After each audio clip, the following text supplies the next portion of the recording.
Mr. Speaker, the reputation of every member of this House is damaged when we see revelations as we have in the last couple of days. Can I take it from the government's amendment today on second jobs that he's proposing no change to the current system?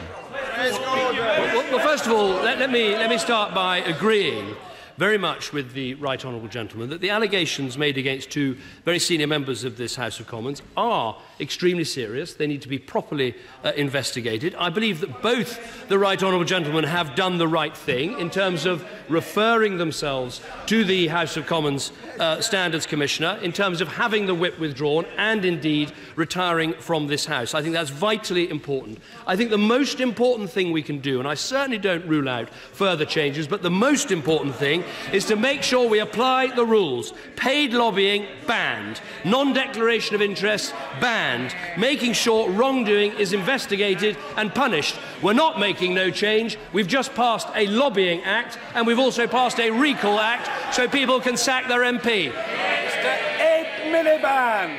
He doesn't rule out further change, and he has a chance to vote for change tonight. This is what he wrote in 2009. Being a Member of Parliament... Order! The questions will be heard and the answers will be heard. It's a very simple point which I hope everyone can grasp. Mr. Ed Miliband. This is what he wrote in 2009, and I quote, "Being a Member of Parliament must be a full-time commitment. The public deserves nothing less." And he went on to say, and I quote, "Double-jobbing MPs won't get a look in when I'm in charge." What's changed?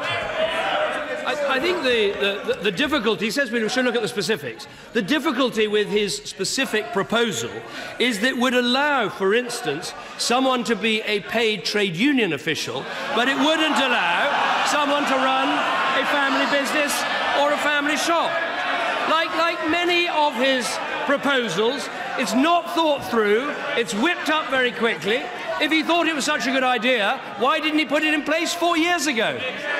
Ed Miliband. Well, let's agree now that we'll rule out anyone being a paid trade union official, a paid director, or a paid consultant.